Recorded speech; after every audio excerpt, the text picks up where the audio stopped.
Olá pessoal, bom dia a todos, sejam bem-vindos.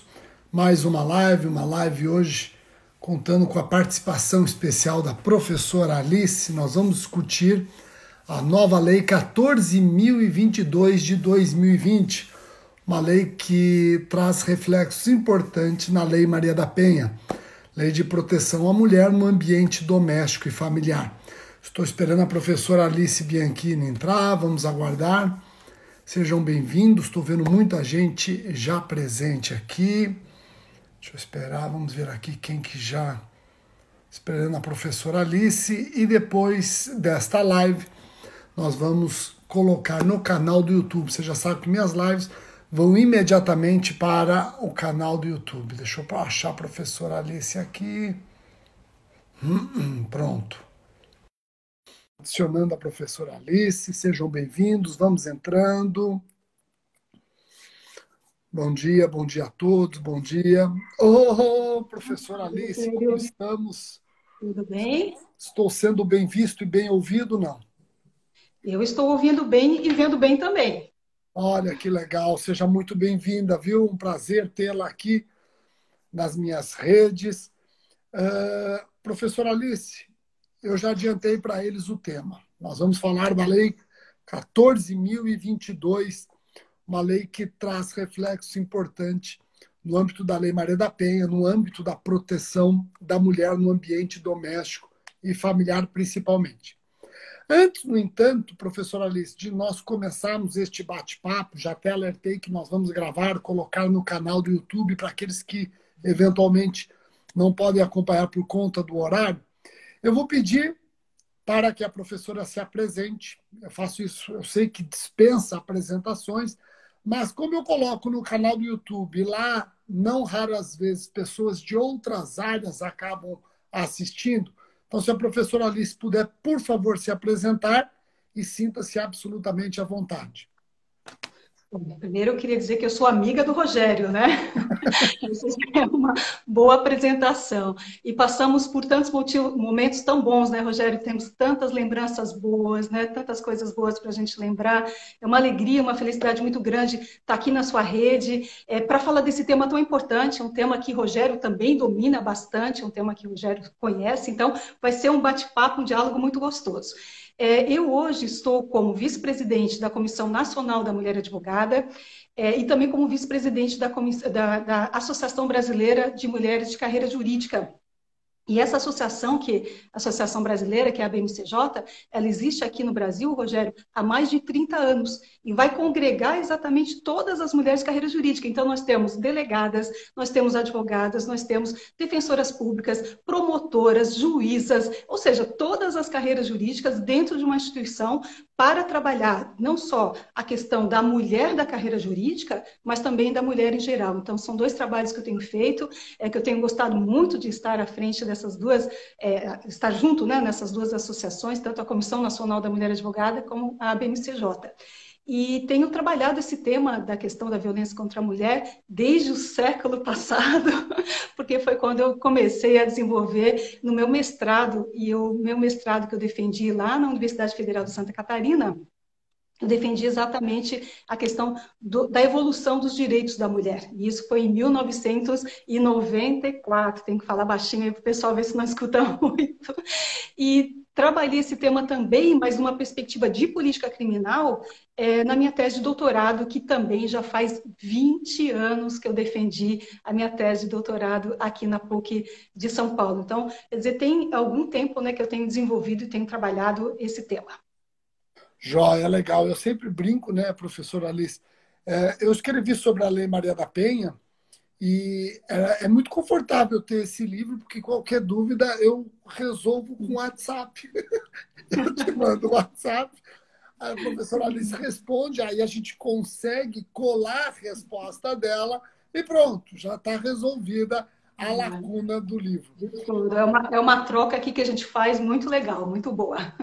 Muito E bom. dizer que minha mãe está assistindo. Minha mãe está assistindo. Minha mãe já pôs aqui, ó. Já pôs aqui, bom dia, Rogério, em épocas de pandemia, de isolamento social. Então acaba sendo aqui um alento, ver minha mãe assistir. Minha mãe liga no domingo, qual live vai ter na segunda? Eu falei, vai ser com a professora Alice. Ela eu não perco. Então minha mãe está assistindo. Alice, Muito bom, então. quando eu atualizei esse livro esse ano, a nona edição, a Lei Maria da Penha, eu contei aqui, olha, em um ano nós tivemos 7 leis alterando a Lei Maria da Penha, a Lei 11.340 de 2006. 7 leis. E se eu analisar agora esta que nós vamos conversar hoje, estamos falando de 8 leis no espaço de aproximadamente um ano e pouco, um ano e 4 meses. 8 leis. Então é uma norma, é um estatuto que vem sendo constantemente revisitado. E aí eu te faço uma pergunta, Alice. Será que não está no momento de o Brasil eventualmente trabalhar uma outra lei, Maria da Penha, mudando a sua geração? É uma lei de primeira geração, tem países que já estão na segunda, terceira geração de normas protetivas à mulher, independentemente se no âmbito doméstico e familiar. Tem leis que protegem a mulher de qualquer violência, menosprezo, discriminação, preconceito, independentemente do ambiente. E a nossa lei ainda bate muito no ambiente doméstico familiar. Será que normalmente nós trabalhamos uma nova lei? Ou você acha que não? As mudanças pontuais são bem-vindas. A lei ainda tem bastante o que nos brindar. O que você acha? Eu acho que a gente vai precisar de algumas lives para a gente falar de tudo isso, mas eu vou tentar resumir aqui. Porque isso, essa questão que o Rogério está colocando, ela vai influenciar em várias questões que a gente tem que trabalhar. Uma primeira questão é o seguinte: vamos lembrar que a nossa Lei Maria da Penha é considerada uma das 3 mais avançadas do mundo. Motivo de orgulho para todos nós, né? Eu, por conta desse meu estudo que eu faço da Lei Maria da Penha, e o Rogério sabe disso, já tive a oportunidade de viajar para fora do Brasil para falar da nossa lei, né? E dizer o que a gente tem de bom na nossa lei. Eu mostrava lá com meu PowerPoint tudo que tem de lindo e maravilhoso da nossa lei. Só que, de um lado, apesar de nós termos uma lei extremamente avançada, considerada, então, uma das 3 mais avançadas do mundo, não é a terceira mais avançada, né, Rogério? É uma das 3 mais avançadas. Então, apesar da gente ter essa lei bastante avançada, o que acontece no Brasil? Nós somos o 5º país que mais mata mulheres no mundo. E esse número, Rogério, eu acho muito importante a gente explicar como que vem esse número para que as pessoas possam entender a gravidade do que nós estamos falando. Então, quando a gente fala Brasil é o 5º país que mais mata, como é que a gente tira essa taxa? A gente vai primeiro lá no sistema de saúde, não é no sistema de justiça, no sistema de saúde. A gente encontra lá um formulário que é o SIM, Sistema de Informação de Mortalidade. Então, a gente pega todas as mortes do sexo feminino, traz para uma relação que vai analisar que tipo de morte foi aquela. Se foi morte natural, não interessa nesse momento. Se foi morte acidental, não interessa nesse momento. Deixamos apenas as mortes violentas. E aí a gente divide por 100 mil habitantes do sexo feminino daquele país. E a gente encontra uma taxa. E a taxa brasileira, ela só não é superior a 4 países. Então, significa dizer que, objetivamente, analisando cadáveres, analisando efetivamente atestados de óbito, nós temos um dado objetivo. Não é que no Brasil as mulheres estão denunciando mais ou estão denunciando menos, porque elas estão mortas. Então, esse é um dado objetivo que a gente tem que analisar. Bom, então, se a gente começa esse questionamento, nós temos uma lei super avançada, uma das 3 mais avançadas, e o número de mortes no Brasil é muito grande. Então, já mostra que não é um problema da lei, é um problema de mentalidade, é um problema cultural. Então, é um tema que a gente tem que sempre falar sobre isso, porque tivemos alterações, eu diria assim, de todas as alterações que nós tivemos, elas foram boas alterações à Lei Maria da Penha, foram boas alterações. Mas mudou alguma coisa no número de homicídios no Brasil? Praticamente não, né? Então, o que a gente tem que pensar é que a gente tem que ter uma estratégia também diferente. O que não significa que a gente não possa investir nas leis. Temos que investir na lei. O que a gente não pode é achar que fazendo alterações de lei nós vamos ter mudança da sociedade, se a sociedade não mudar a forma de pensar, né? Então, a gente tem que falar sempre, mentes e corações. E aí, quando a gente fala de tudo isso, e entende a Lei Maria da Penha, a gente está falando, nós vamos falar hoje, vamos falar, né, da Lei 14.022, que é uma lei excepcional. Mas aí, Rogério, o que a gente tem que lembrar? Que a própria Lei Maria da Penha é uma lei excepcional. E olha quanta coisa que a gente vai falar hoje. Nós vamos falar de uma lei criada excepcionalmente numa pandemia, que é a 14.022. Só que a gente tem que lembrar que a Lei Maria da, que a violência contra a mulher também é considerada pela mesma Organização Mundial da Saúde, como uma pandemia. Então, nós vamos falar de uma pandemia dentro de uma outra pandemia, de uma lei excepcional dentro de uma outra lei excepcional. Então, é bastante coisa, né? Eu achei muito interessante esse número que você traz para nós, porque é um número que está pouco sujeito à cifra oculta, porque nós estamos falando de crime de homicídio, ou crimes violentos com morte. A cifra oculta aí é muito pequena, ou quase zero. Então, não tem como a gente questionar. Por isso, quando você toca no assunto, é um dado objetivo, ele é um dado objetivo e muito próximo, se não absolutamente próximo da realidade. Quando eu toquei nesse assunto, antes de falar da Lei 14.022, Alice, eu toquei porque eu recebo mensagens de pessoas estupefatas com a quantidade de mudanças da Lei Maria da Penha, entendendo que essas mudanças se devem ao fato de a Lei Maria da Penha apresentar falhas. Então, olha, é uma lei que já está desatualizada, é uma lei que vem sendo... Então, você discorda, você acha que é uma lei boa e que as mudanças são bem-vindas, inclusive essa da Lei 14.022, que eu vou pedir para você resumir no que consiste. Daí nós vamos analisar item por item que eu separei aqui. Só antes da gente ver a lei, é importante a gente entender duas coisas. Primeiro que quando a gente vai encontrar dentro do Congresso Nacional, nessa última legislatura, um aumento de dobro da participação de mulheres dentro do Congresso, tanto no Senado quanto na Câmara dos Deputados, a gente observa também uma coisa interessante, que foi o ano 2019, foi o ano que nós tivemos mais projetos de lei que envolvam questões de mulheres, e grande parte foi proposto exatamente por mulheres. Os que não foram propostos por mulheres vieram numa situação que até envergonha, eu diria, né? Querendo subtrair direitos das mulheres. Olha que coisa mais absurda que eu vou falar agora. Então, nós tivemos também essa característica importante para a gente mencionar, de uma sensibilização muito grande na questão da mulher, né, dentro do parlamento, e um tema do ano passado que foi um tema que efetivamente gerou muitos créditos positivos para as pessoas que estavam propondo leis voltadas à questão da mulher. Então, isso também é interessante da gente falar. Agora, voltando então para a nossa lei 14.022, se a gente não entender esse contexto, Rogério, nós vamos ter dificuldade de compreender a própria lei, né? O primeiro contexto dessa lei é aquilo que a gente falava. Nós estamos dentro de uma pandemia, dentro de uma outra pandemia. É uma lei excepcional dentro de outra lei excepcional. E o que gerou tanta preocupação com a questão da violência contra a mulher? E aí, só para falar, então, da Lei 14.022, a primeira informação da lei, que ela trabalha as questões de medidas de enfrentamento à violência contra a mulher, ok? Mas ela lida também com medidas de enfrentamento à violência contra a criança e adolescente, contra a pessoa idosa e pessoa com deficiência. Então, ela pega vários segmentos, né? Então, vai trabalhar com vários segmentos, que são segmentos considerados vulneráveis, né? Então, nós temos essa preocupação. Agora, ficando um pouquinho na questão da violência contra a mulher, não querendo dizer que não aconteça em relação aos outros, mas ficando aqui um pouquinho. Os fatores que a gente já identificava como sendo fatores que causavam a violência contra a mulher, veja, não é motivo da violência, fatores da violência, que nós já diagnosticávamos antes como existentes, agora o que a gente vê é que foram potencializados. Então, se já era uma preocupação antes, o fato de que a grande parcela da violência contra a mulher acontecia dentro de casa, e uma estatística aqui de São Paulo vai mostrar que 70% das mulheres que morreram em São Paulo morreram dentro de casa. Olha que coisa absurda isso, né? Então, você já tinha isso, já estava dentro da nossa perspectiva. O que acontece agora? Aumenta, potencializa mais, porque agora as mulheres estão mais tempo em casa e mais tempo com os agressores. Depois, outra questão que também era fator de risco da violência, que era a questão do uso e abuso de drogas e álcool. Então, de novo, não é que o sujeito bateu porque ele estava bêbado. Não, ele bateu por outros motivos. O fato de ele estar bêbado potencializa esse fator de risco, né? Então, agora a gente tem essa notícia. Aumentou ainda mais o consumo de bebida e de álcool e drogas no meio da pandemia. Questão financeira, problemas financeiros, sempre foi fator de risco também da questão da violência contra a mulher. Aumentou também esse fator de risco.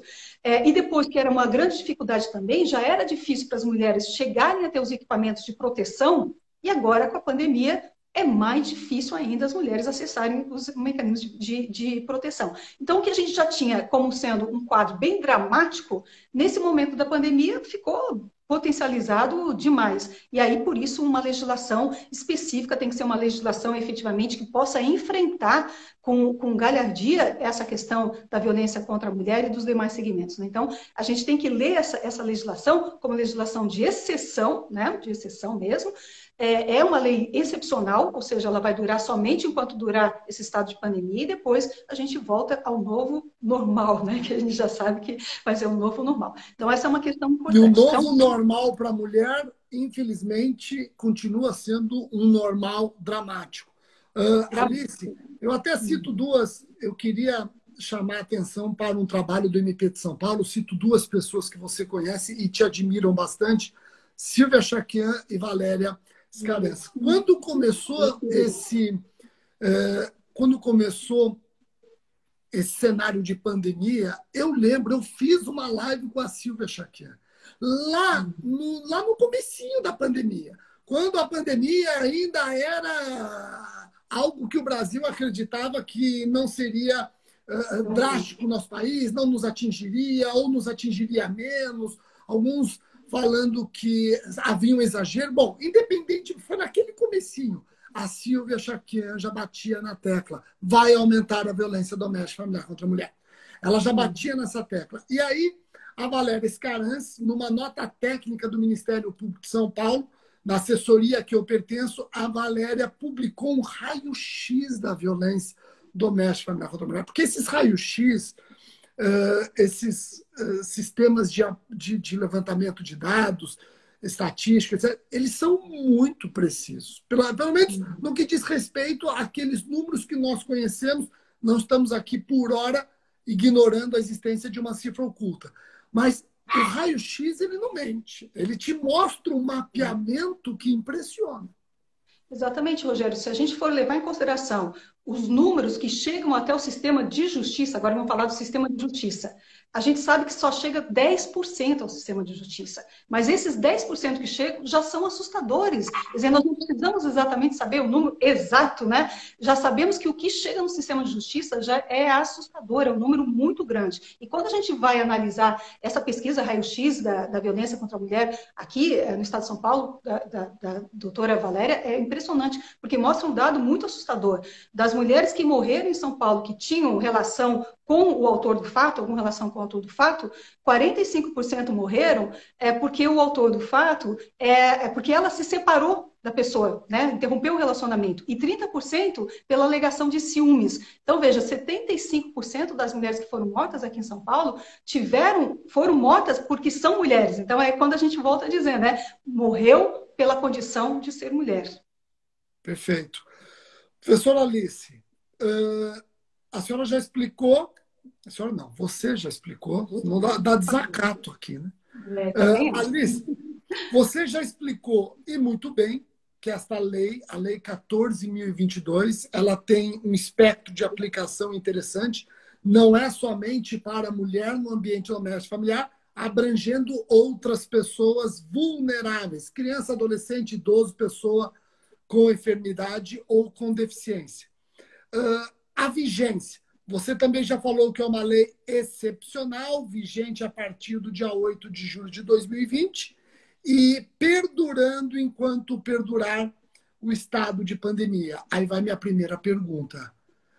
Quando é que nós entenderemos esta lei não mais vigente? Vai depender de uma declaração da Organização Mundial de Saúde, porque a OMS reconheceu a pandemia. Dependeremos da OMS declarando que a pandemia acabou ou o governo brasileiro governo brasileiro, entender que não há mais um quadro de pandemia? Eu acho que seria nessa segunda situação, né? Porque nós temos uma lei especial também que está vigorando agora, nesse período de pandemia, aonde estão. A Lei 14.022 entrou dentro dessa outra lei, né? Então, me parece que ela está vinculada também à própria vigência dessa outra lei, né? Já que ela está dentro desta outra lei que fala desse estado de pandemia.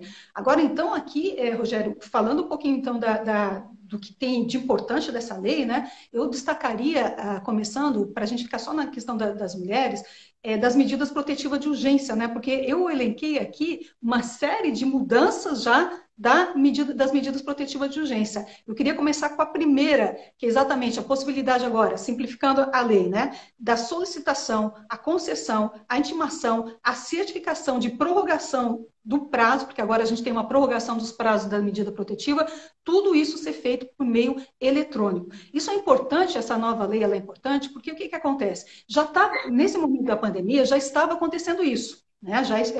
Alguns tribunais já estavam fazendo isso, mas sempre com aquela preocupação, com medo de daqui a pouco ser invalidado os seus atos, porque não tinha na lei específica, uma lei específica sobre esse tema. Então, agora a gente tem lei específica. E uma que eu acho importantíssima, a alteração da lei agora, que vai valer por enquanto, nesse estado de pandemia, é exatamente a possibilidade, a prorrogação dos prazos das medidas protetivas de urgência. Então, o que estiver vencendo agora, não, vai ser prorrogado.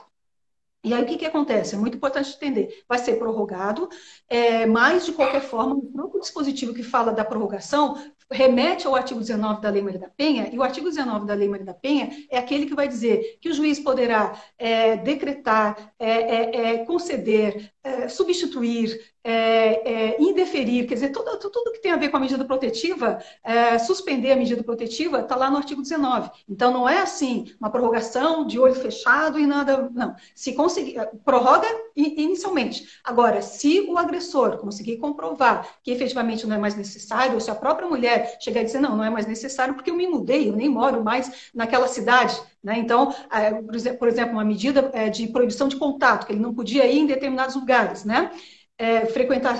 Proibição de frequentar determinados lugares. Se ela se mudou, não tem sentido mais manter essa medida protetiva. Então, não é que a gente vai fechar os olhos e não vamos ver nada e nada mais vai acontecer. Mas é uma prorrogação automática até que se prove o contrário, que não é mais necessária essa medida protetiva. Já tem uma discussão interessante se o juiz pode conceder medida protetiva com tempo máximo.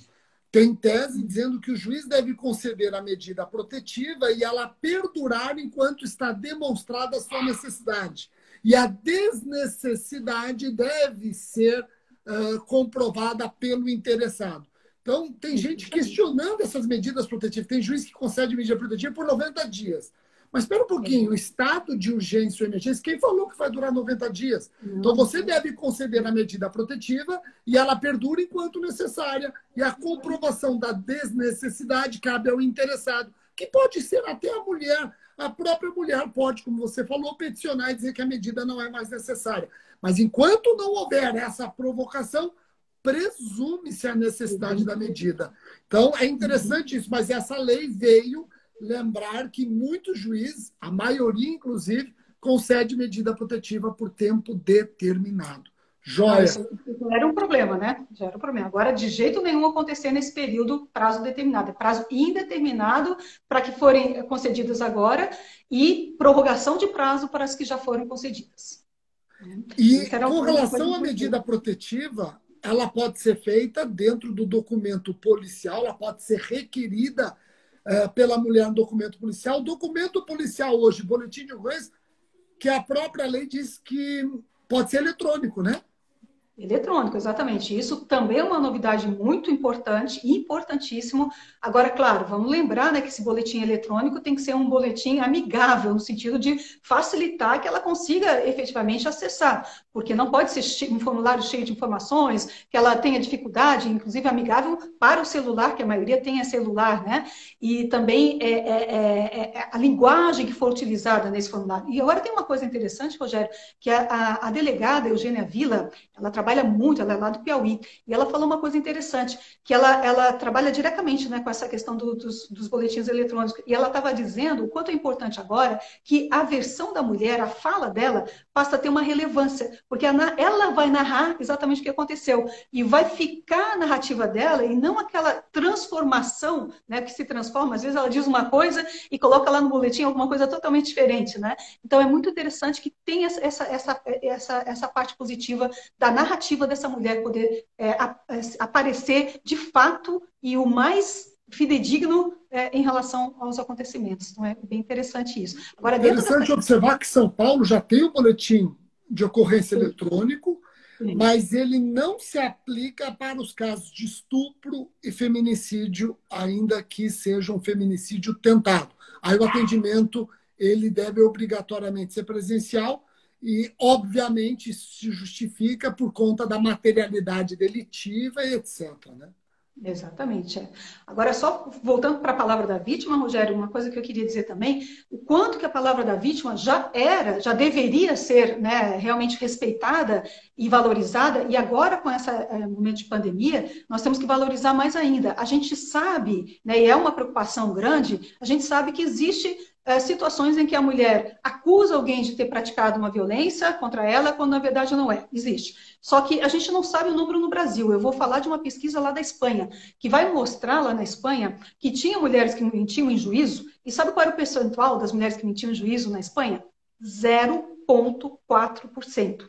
Então, nós não temos a pesquisa no Brasil, mas eu gosto de dizer o seguinte, Rogério, imaginando que seja o dobro das mulheres que mentem no Brasil, o triplo, 10 vezes mais, ainda assim, temos que acreditar na palavra da vítima. Mais do que isso, nós não podemos titubear no momento que essa vítima chega até o sistema de justiça, né? Através das diversas portas ou janelas que a gente encontra. Porque se ela está buscando, a probabilidade muito maior é de que realmente ela está necessitando. E se alguém colocar em dúvida, titubear nesse acolhimento, titubear nesse atendimento, ela é capaz de não sentir segurança, que ela já vem insegura, ela já vem muito insegura, né?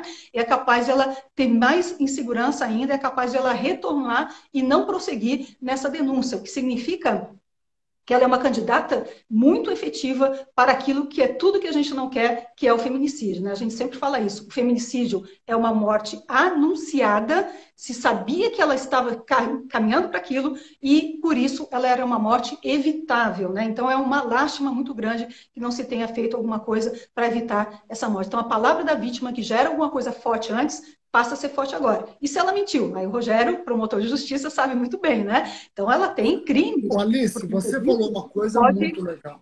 Você falou uma coisa muito legal. Eu estava até pensando, falo ou não falo? Falo. E olha só, eu como promotor de justiça, não raras vezes na Romar, que eu sou, quando eu não estava na assessoria, estava no dia a dia, o advogado do agressor vinha falar comigo, doutor, o senhor está dando muita ênfase para a palavra da vítima, só tem a palavra da vítima.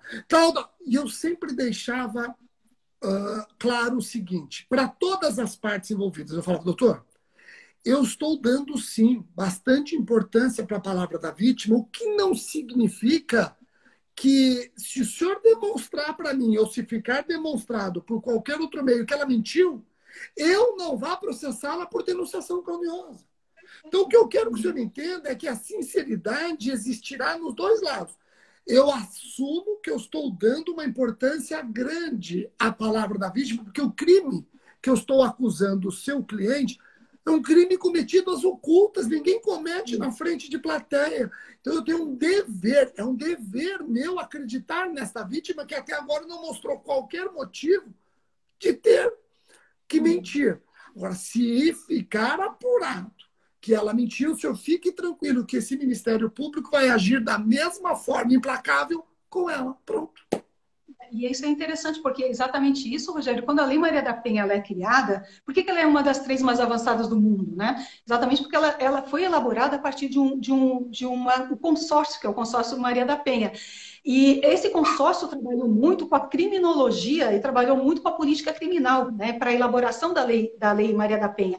É uma das poucas leis no Brasil que a gente tem a ciência na hora da elaboração da lei. E a ciência na hora da elaboração da lei mostra para nós que quando a gente fala de violência contra a mulher, veja, vamos pensar objetivamente, se o Brasil é o 5º país que mais mata no mundo, se nós sabemos que a morte das mulheres nunca acontece num único ato, é sempre um contínuo de violência, então é só a gente parar para pensar. Nós temos, é o 5º país que mais mata. Nós não estamos identificando aqui as tentativas de feminicídio. E imagine o quanto que teve de violência até chegar nesse feminicídio ou na tentativa de feminicídio. Então, é só a gente trabalhar com um raciocínio lógico e a gente vai ver que a probabilidade, e a gente sabe, por exemplo, também, que 45% das mulheres que sofrem violência quieta, sem falar isso nem sequer para sua família. Então, se essa mulher vem até os órgãos, né, de justiça pedir apoio, temos que apoiar, né? Temos que apoiar, exatamente, essa é uma questão importante.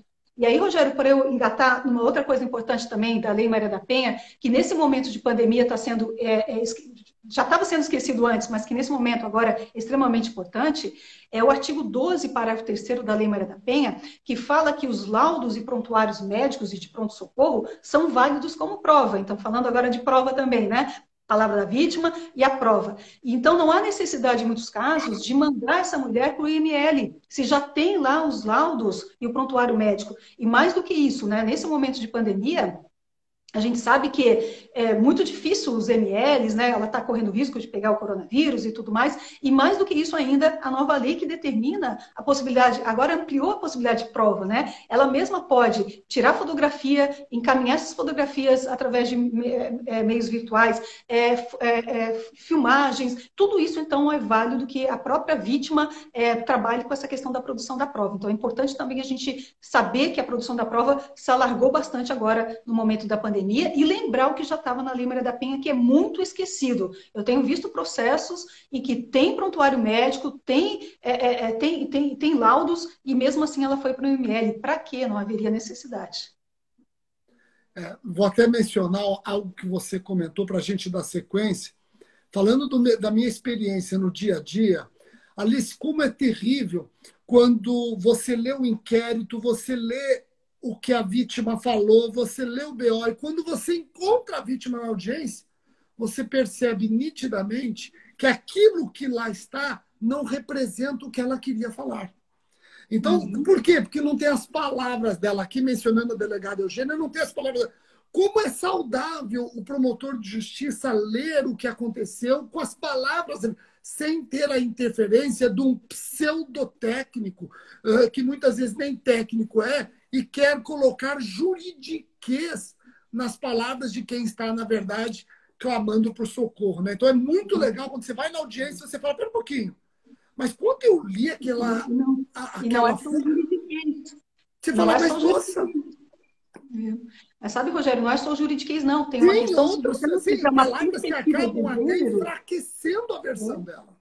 Exatamente, porque se você não tem uma perspectiva de gênero, você não estudou uma perspectiva de gênero, ela está lá falando que ele bateu nela, não sei o que, daí anota, briga de casal, desentendimento de casal, quando na verdade não foi um desentendimento de casal, né? Foi uma coisa totalmente diferente. Então também a perspectiva de gênero, no momento dos inquéritos policiais, tem uma relevância muito grande. Por isso que eu volto a falar da doutora Eugênia, porque ela fez um doutorado, exatamente, ela é uma delegada que tem um doutorado em feminicídio. Né? Então, tem todo um estudo muito específico em relação a isso. Agora, voltando para a questão da palavra da vítima e provas e tal, também uma coisa importante é que as medidas protetivas de urgência, elas podem ser deferidas também num processo civil, né? O ministro Salomão já falou isso já em 2014.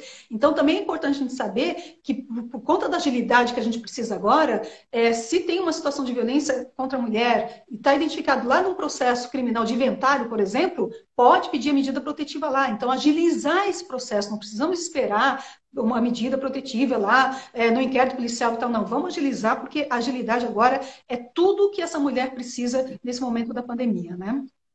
Legal. Eu vou dar sequência às medidas protetivas e tem um tema interessante que eu quero debater com você, professora Alice. Mas só dizer que, já que a lei admite essa comunicação virtual, etc., tal, você mesmo mencionou de fotografias, não só fotografia, a mulher narrando num vídeo que aconteceu e mandando pelo WhatsApp. A autoridade policial tem que ter a maestria de colocar este vídeo, deixar à disposição das partes, deixar este vídeo, que tenha a narrativa viva da vítima. Isso é muito bom, isso é excepcional. Alice, no que diz respeito às medidas... A gente tem depoimentos também no Instagram, né? Muitas mulheres hoje vítimas de violência colocam isso nas suas redes sociais. Aquilo também pode ser trazido como prova. Sem dúvida, sem dúvida, sem dúvida. E num feminicídio, que a vítima não estará no tribunal do júri explicando o que aconteceu para os juízes de fato, num feminicídio, esse documento ele é importantíssimo. É o documento que você tem onde a vítima explica o que aconteceu. Então, no júri, nós sabemos que a prova policial é muito importante. Eu até debati com o Nestor, você conhece bem o Nestor, eu debati com ele tese de acusação e defesa no júri. O Nestor acha que nós temos que eliminar tudo que existe na fase de inquérito, não pode ser usado no tribunal do júri. Eu falei, desculpa, Nestor, eu não posso retirar do juiz, do fato, do jurado, o que aconteceu na fase do inquérito. Ele é o julgador, não é honesto com o cidadão ele julgar só com aquilo que está no processo. Não estou pedindo para ele condenar só com base no inquérito. Eu não vou ser incauto e defender uma condenação só com base no inquérito, mas eu não posso ocultar o que existe no calor dos acontecimentos. E esse exemplo que você deu da vítima falando no Instagram o que está acontecendo com ela, isso tem que ser mostrado para o jurado, sem dúvida alguma. Alice, medida protetiva, já que falou da doutora Eugênia, da delegada Eugênia, aqui eu rendo minhas homenagens, eu pergunto, a lei 14.022, ela acabou trabalhando bastante as medidas protetivas de urgência. E aí eu pergunto, quais as principais mudanças no procedimento de concessão dessas medidas? Quem concede? Como que fica isso? Na minha versão, e aí nós sabemos que já estão aparecendo questões controvertidas aqui, né? Mas na minha versão, a lei, ela permanece, a lei nova... A lei tem 5 dias e já tem pelo menos 3 correntes. Exatamente, lá começou tudo. Agora, eu sempre digo o seguinte, qual é a corrente que deve prevalecer? A que for mais favorável à vítima. É uma lei excepcional, vamos lembrar, né? Uma lei temporária, mas numa linha de querer causar, né, Rogério? Porque ela não veio para ficar tudo quietinho, bonitinho, igualzinho como estava antes. Ela veio para causar, ela veio para trazer uma mudança. Eu acho que a lei, né, em termos gerais, demorou muito, é uma crítica que eu faço, demorou muito, o Congresso demorou muito para elaborar essa lei. Pensa que ela entrou em vigência no dia 8 de julho, quando, na verdade, o estado de pandemia, nós estamos lá desde março, né? Então, demorou muito. E eu acho que ela poderia ter sido mais ousada ainda, mas, de qualquer forma, ela traz algumas questões interessantes, né? Então, na questão do inquérito policial, por exemplo, a gente já tinha um entendimento majoritário na doutrina, dizendo que não precisava nem sequer de inquérito policial, né, para a concessão das medidas protetivas, já havia esse entendimento. Só que a lei agora, ela traz uma confusão, porque ela vai determinar a elaboração do inquérito policial necessariamente, independentemente da vontade da vítima, ainda diz isso, né? Então fala lá, independentemente da vontade da vítima, deveria ter um inquérito policial. Então, na medida que quando concede uma medida protetiva, a lei nova já diz que tem que abrir um inquérito policial. Eu até acho que eu entendo isso na medida em que precisa apurar esses fatos, porque nós precisamos dar continuidade a isso. Não dá para ficar esperando a mulher ir de novo e fazer de novo e mais prova, não. Já tem que encaminhar isso para que as coisas andem, né, para que a gente possa ter mais informações sobre o fato. Agora, o que a gente tem? A medida protetiva, ela já era uma medida que ela não precisava do pedido formal da vítima, então agora mais do que nunca, quem vai ter que fazer a avaliação do que é necessário, qual a medida necessária, qual é a medida adequada, a proporcionalidade, tudo isso, né? Tanto o policial quanto o delegado, nas situações, na minha opinião, nas situações em que a lei do ano passado já previa, quando não é sede de comarca, né?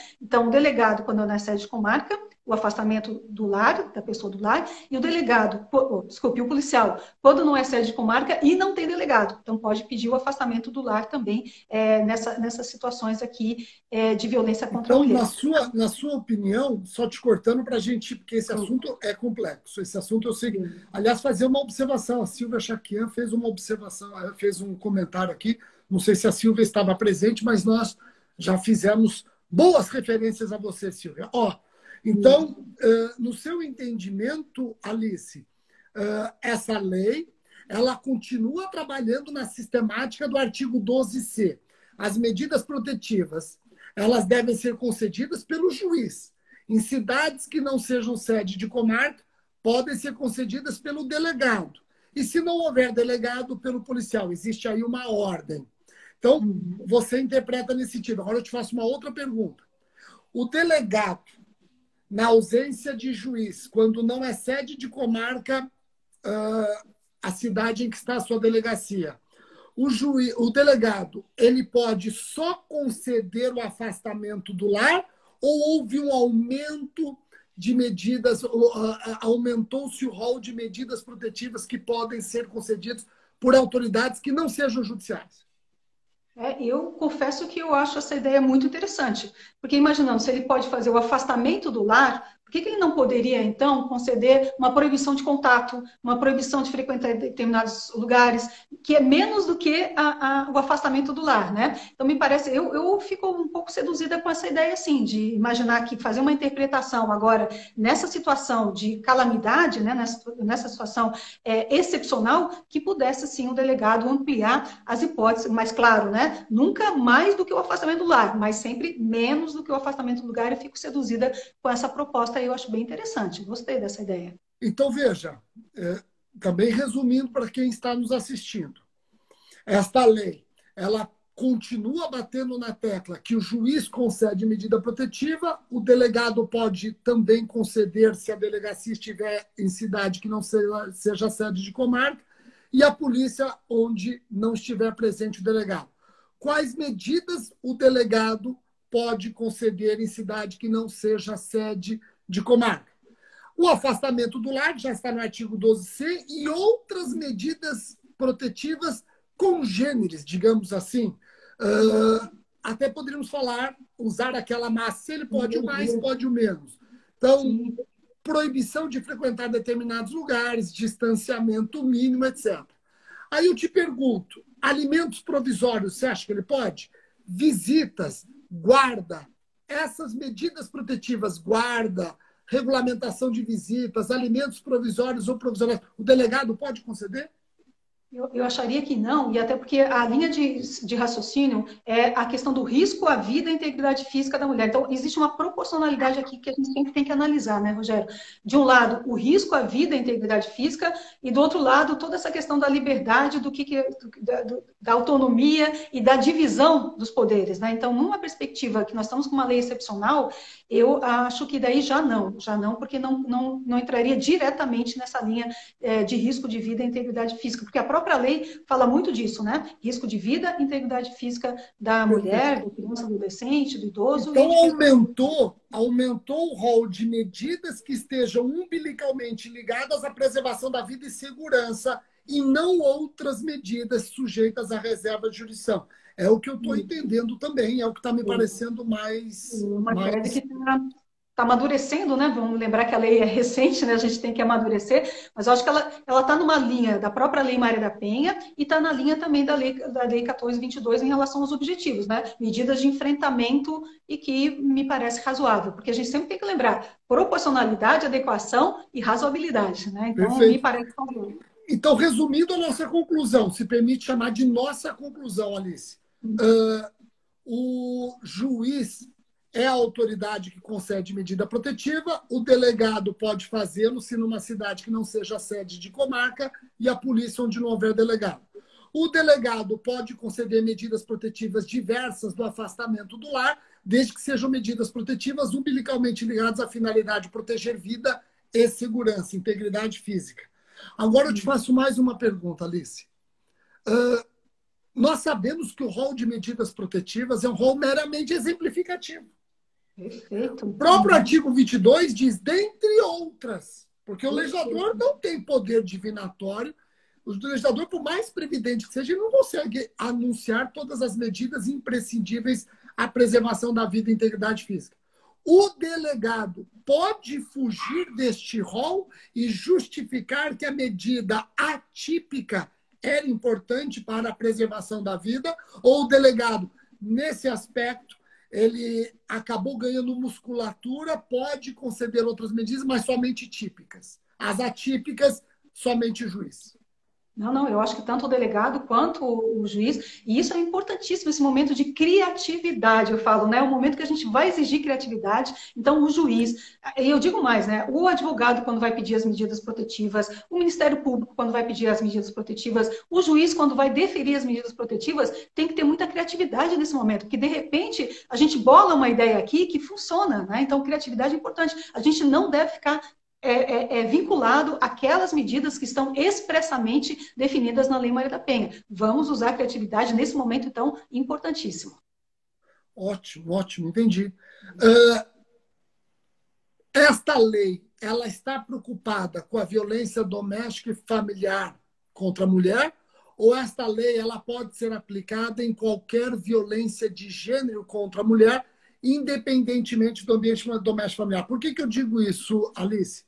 Porque quando eu falei de primeira, segunda e terceira geração, reparem que o pacote anticrime já está noutra geração. Porque a Lei Maria da Penha, no artigo 5º, ela fala da violência doméstica e familiar ou qualquer relação íntima de afeto.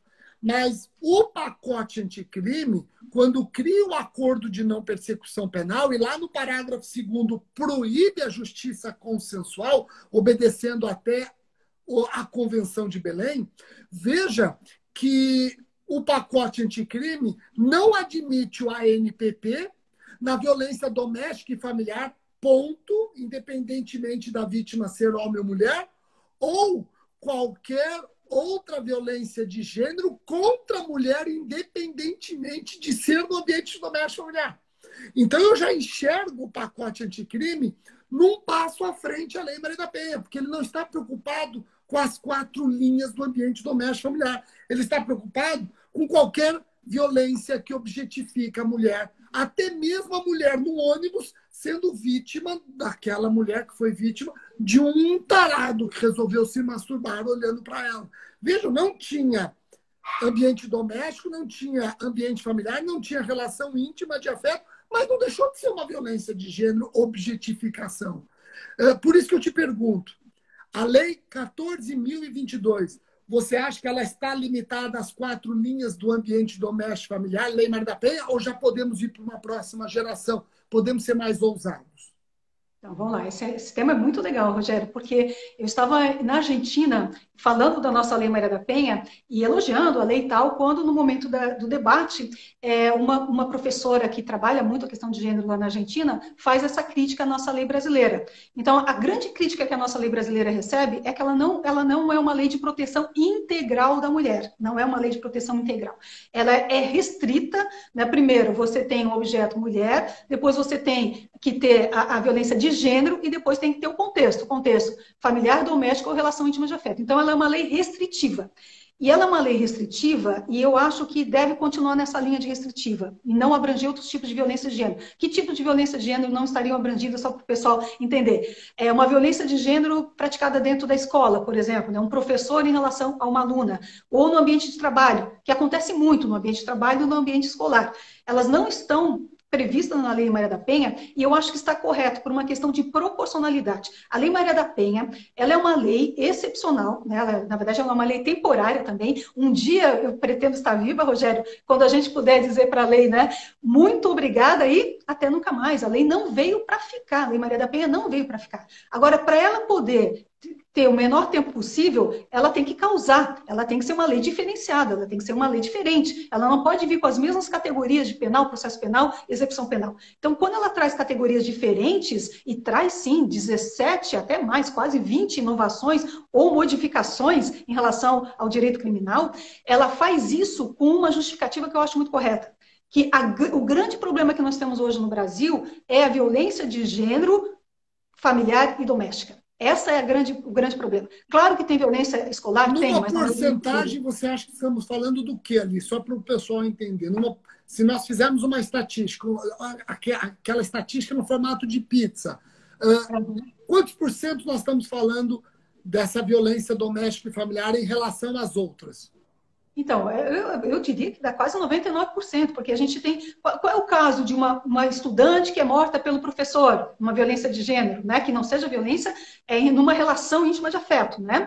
Então, a gente tem... Qual o caso de uma empregada que é morta pelo patrão, né? Numa violência no trabalho, então, ou de colegas de trabalho. Então, é proporção bem diferente. Então, a Lei Maria da Penha, quando a gente fala o Brasil é o 5º país que mais mata, ela veio com uma intenção de causar, de fazer uma diferença no mundo jurídico e no mundo fenomenológico. Não conseguiu por quê? E aí é importante colocar, porque o que está lá na Lei Maria da Penha não está sendo efetivado.